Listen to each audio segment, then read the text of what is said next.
I'm open-minded to people's opinions, of course. 5 Live, Stephen Chittenden. Thank you, Stephen. Let's speak to Mel, who's in Essex as a Spurs fan. Good afternoon, Mel. Hello. Fan all your life. How did you feel yesterday? Where were you when you got the news? I was at university.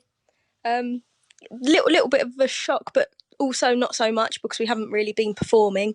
So something was going to come of it, whether Pochettino walked or got the sack, which... Disappointed, but are you happy with the so-called special one? I think Mourinho will either be amazing for us or it will be disastrous. Yep, they're the only two options, you're right. Yeah. The only two options. But Mourinho likes to spend money, and whereas Daniel Levy, our chairman, doesn't. So it'll be quite interesting to see in the January window what will happen. Stay with us, Mel, because we've got Simeon as well. Hi, Simeon. Hiya. Now, how are you feeling? Where were you yesterday when you heard the news? I was just getting home from work. I was just scrolling through Twitter, and the news it broke as I was scrolling through, and my heart completely sunk, to be honest. I couldn't believe what I was seeing. I was just completely shocked that Levy actually, I thought it took balls to do that, what he did yesterday. I didn't think he had it in him because of the big payout and how well he's done under such tight conditions. I thought he would give him more time, but clearly time was up. Clearly time was up. Let's remember the great times that we had. Mel, what was your highlight of the Poch era? Probably when we very nearly won the Premier League. Yes. That was the best we've done in a long time. Pipped us to the post. That was the highlight for you. Simeon, highlight for you? Yeah, highlight. Oh, it's got to be the Champions League final. I think we've never been there before in the history of the club. I thought the run to the Champions League final was absolutely incredible, and I thought the emotion he showed, especially in the quarterfinals and the semi-finals, showed how much he really cared about this club and how much it meant to him. And it was something amazing to witness. Weirdly enough, I don't know anyone else listening can relate to this. I dreamt about Poch last night. This is how weird it became for me. It's this dream whereby I was asking him for a selfie and I couldn't get my phone to work. I couldn't find the camera on my phone, and he was being rushed off because that was it. His career was over. He was leaving. And it was just, I don't know, this is weird. I've taken this quite badly. Simeon, how did you feel this morning, the morning after the night before? Obviously, waking up to the news of Jose Mourinho was also a massive shock. I was kind of happy in the sense that Levy actually had a plan in place to when sacking him, and he didn't kind of leave it a few weeks or months and have this whole thing dragging over the club of who's going to be our next manager. I'm happy he was decisive, and I'm happy he made his choice early and he went with Mourinho. Obviously, I was absolutely gutted yesterday when I heard the news about Pochettino. But I think there's a sense of excitement that this manager, who has been one of the great managers to ever manage in football, in my opinion. I know maybe he hasn't had the best past few years, but I think there's a sense of excitement that maybe he can reinvigorate his career. He can have one massive job back at Spurs to really bring us some trophies that we've been asking for so long now.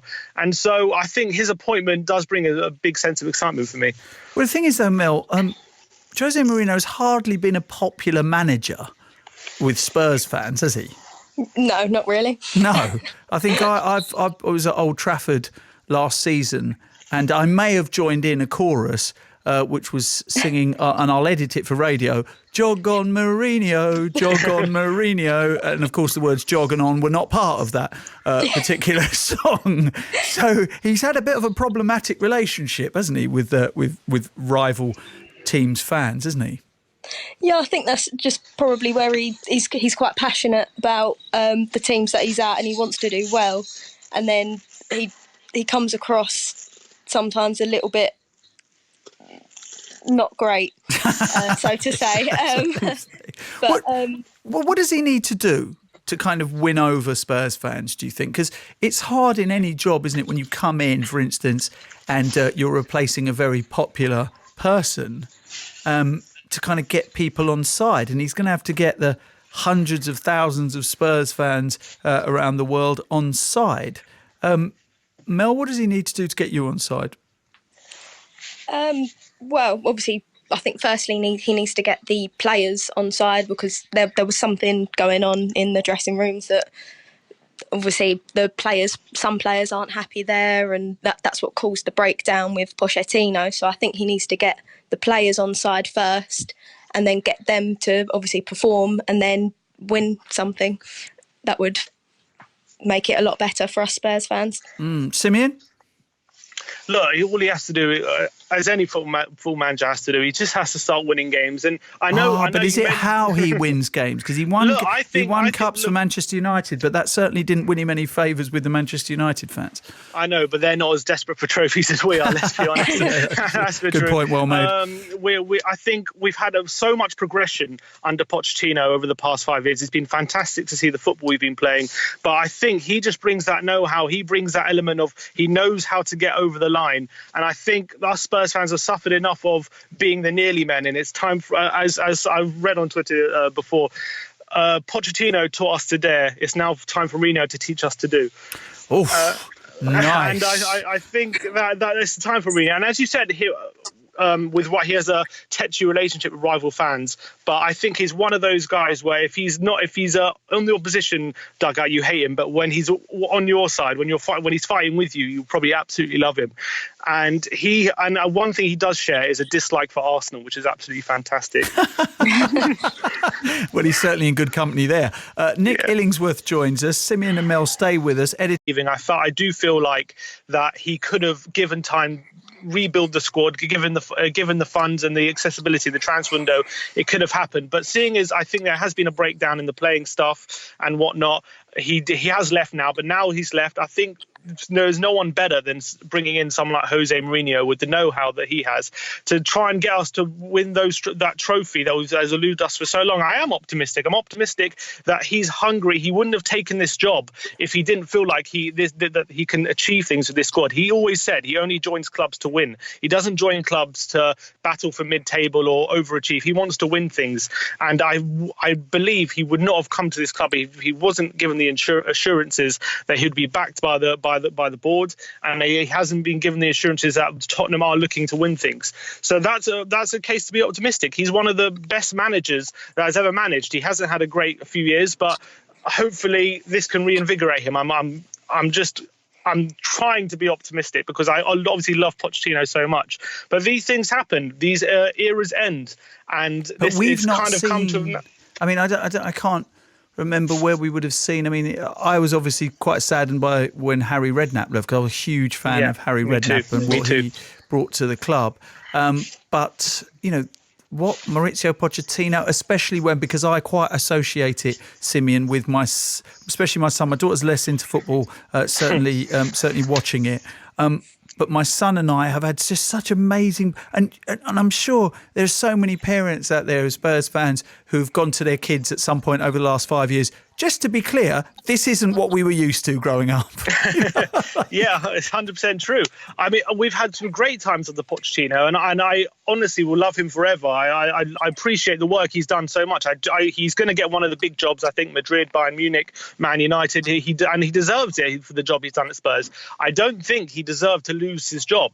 But the fact of the matter is sometimes you have to make a change. And I don't necessarily agree with the change, but I think there's no one better than Jose Mourinho. I don't believe that. Wow. I think he's a great appointment. I think he's a really good appointment. I think, look, with Mourinho, in all honesty, there's always a caveat with him, and you have to accept that in 3 years' time, it's probably all going to blow up, and it's probably all going to go badly, because it always does with Mourinho. Yeah. But I think if we can, in these next couple years, get some trophies in the cabinet somehow, whether it be an FA Cup or whatever it is, and then even if it does go badly, then you go back to a progressive coach like Nagelsmann or Ten Hag when they're more available, when they're easier to get, and that could be a good solution. As I said before, I would have kept Poch, but seeing as he's gone, I think Mourinho's the best option. Isn't it going to be really weird the first home game when you see when you see Jose Mourinho in the dugout with a completely new team, because there was Jesus Neres, there was all his crew with him as well, Pochettino's crew, and there was such a tight-knit group of individuals. It's going to be strange, isn't it? Yeah, it will be really, really odd. It's obviously we've had Pochettino and his coaching staff for 5 years. Yeah. So it will be a shock, really, to to see, but it will be quite exciting to see what changes Mourinho will make. Yeah, and it'll be interesting once the dust has settled, Mel and Simeon, to welcome Pochettino back to the club at some point in the future. Yeah, it's going to be a weird one, yeah. Well, he will but he'll get a lot of love, won't he? For sure, he'll get a great reception. I think he leaves in high regard. I don't think anyone has any animosity towards him. I think all the Spurs fans still really like him, and there were no Poch out banners. We weren't trying to get him out of the club. We realised. A lot of Spurs fans realised it wasn't quite working. We all wanted him to turn it around. I don't think there's anyone who didn't want him to turn it around. Unlike, you look at Arsenal and Emery, they all want to lose every week, so he gets sacked. And it was never that kind of situation. But it's just one of those things. It's a shame it's ended like this. But he's always welcome back at Tottenham, and I think he'll get a great reception when he comes back, for sure. Yeah, I hope so. The emotions, Mel, of being a football supporter. And look, we have got people who quite rightly tweeted me earlier on about being a Bury fan and what they've been through recently, and it is terrible. But we week in, week out, they really do have us, don't they, Mel? Sorry, what was that? They really do have us. Our loyalty means that we'll just keep going. And however much Spurs fans, I'm sure you've seen it, Mel, there are people who are criticising what Daniel Levy has done. They are criticising. But as long as once he starts winning, and especially if he starts winning in a style we like, we'll be on board pretty quickly, won't we? Yeah, definitely. I just think a lot of fans are questioning the fact that we did have money in the end because obviously Mourinho's on double the amount Pochettino was. So had Pochettino been able to have a bit more funding, we probably wouldn't be here right now because we'd be able to get better players and players that wanted to be here and players that wanted to better contracts and more extensions. Mel and Simeon, thank you.